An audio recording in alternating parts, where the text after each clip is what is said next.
Welcome to my views on news, back with another video for you. Firstly, Addi Arkay front, Adiarkay. People say you should call it Adiarkay.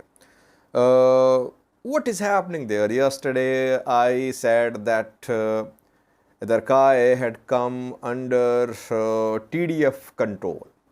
Since then, I've been receiving messages, mails, that your report about Adiarkay was incorrect. It is under ENDF control. TDF is not there. So what is the latest? Some pictures, videos are being shared by some pro-Tigray news sources claiming to be from Adiarkay. Secondly, Oromo Liberation Army has shared some pictures today of new recruitments. How is OLA-TPLF relationship going on these days?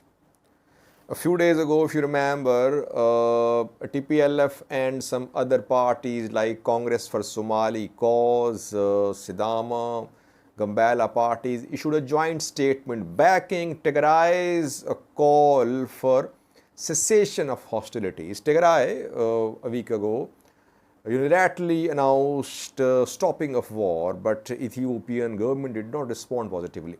That call of Tigray was backed by several groups, but not OLA. Back then, I contacted an OLA spokesperson that what was OLA's position about Tigray's offer of cessation of hostilities. So, we'll try to analyze OLA-TPLF relations these days. Firstly, viewers, Adiarkay front. I hope my pronunciation is correct now. Adiarkay. People say it's Adiarkay, not Addi Arkay. Adiarkay is in North Gondar. Though people say, Sajid, you should not call it that, you shouldn't say that it is part of Amhara. It's not part of Amhara, it's part of Olkay, so it's part of Tigray. I don't want to go into this detail about Adiarkay is part of Amhara or Tigray. But before the start of this war, it was part of North Gondar, like Olkay was part of Tigray. So Adiarkay is in North Gondar zone, Amhara region. And last year, Tigray forces took control of Adiarkay, and for a year, almost a year, they remained in control of Adiarkay. Strategic place on a hilltop.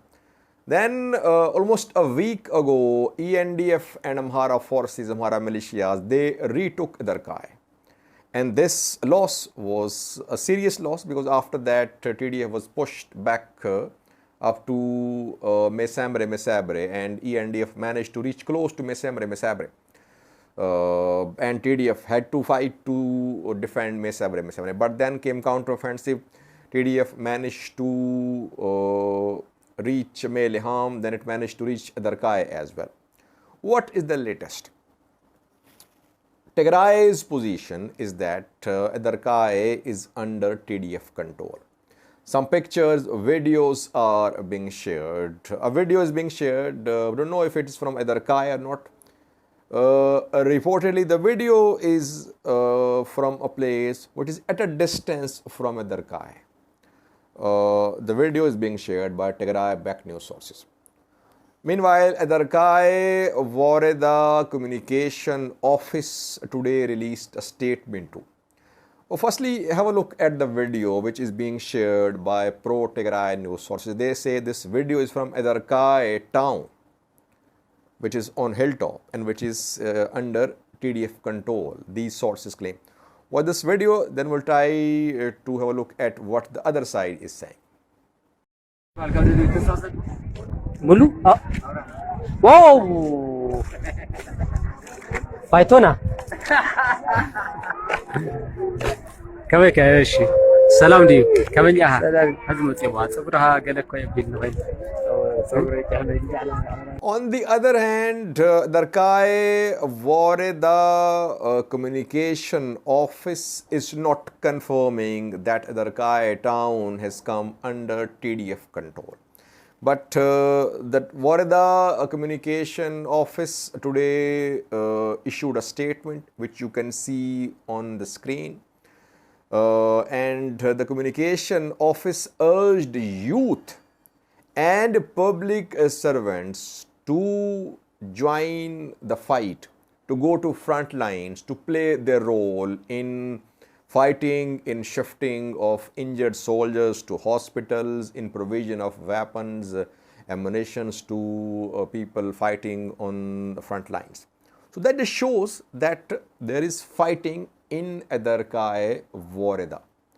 It's not that TDF is not close to Adiarkay.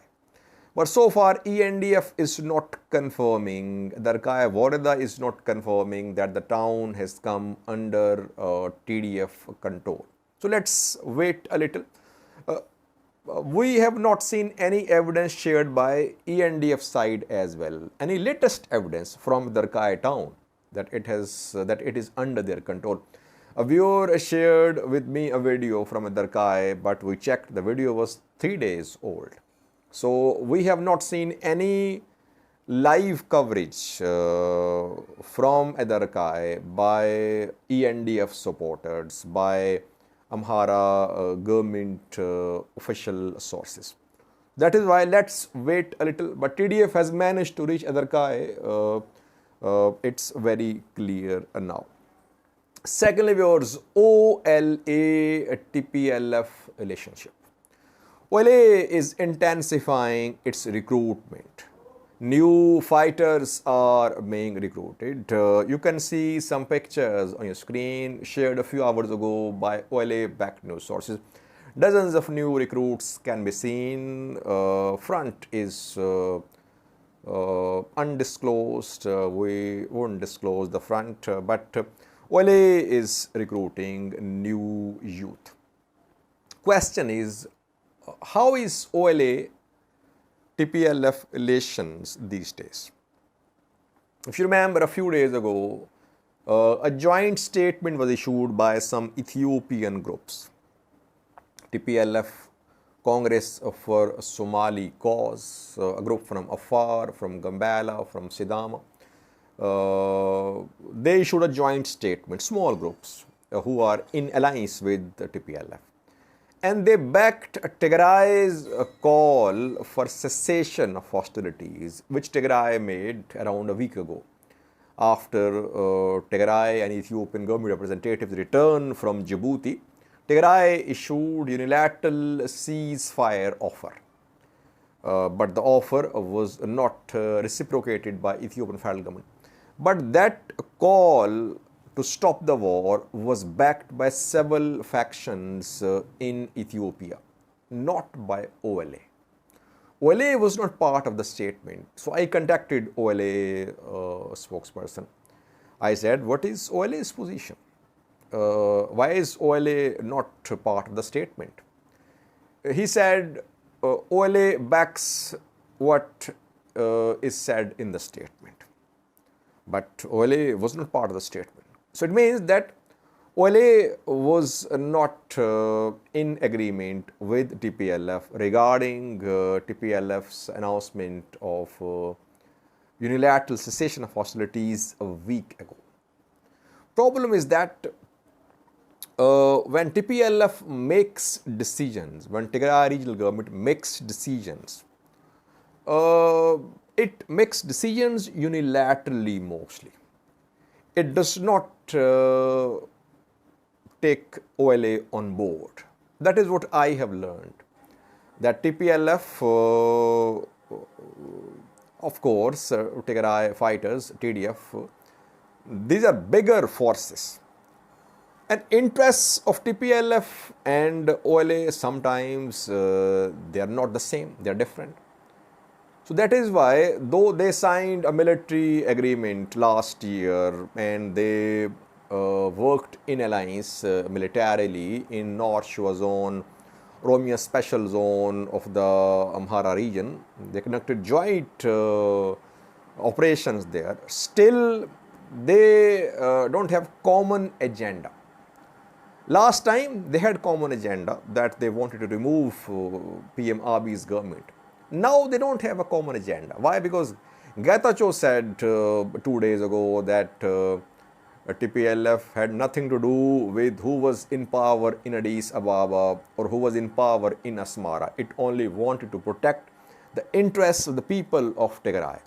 It means that now OLA's stated position is that it wants to capture Addis Ababa. It wants to remove PM Abiy from power. It wants a government led by genuine Oromos. Now TPLF at this point of time is not interested in going to Addis Ababa. It wants to defend its territories, perhaps it wants to, and it surely wants to open a corridor with Sudan. After that, it might make a decision about announcing independence or going deep into Wollo afar towards Addis Ababa. So far, TPLF and TDF are not planning advance towards Addis Ababa. So that is why at this point of time, OLA and TDF, OLA and TPLF's objectives are different.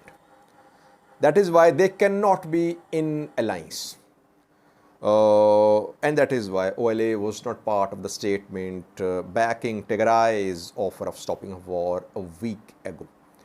They don't have a common agenda, which they had a little last year, but then Tigray forces decided to retreat, and that led to increased pressure upon OLA. OLA fought for its survival. It came under attacks. It became target of several operations after TDF withdrew. It had to retreat from Amhara last year, but OLA managed to survive. So this time, I personally think that there is no tangible, solid alliance between the two parties, though they'll keep on saying they're in alliance, but no practical alliance is possible so far. If TDF starts making gains in Wollo, if it captures Dassi, moves towards Kambolja, then we might see some sort of engagement between the two groups. I think for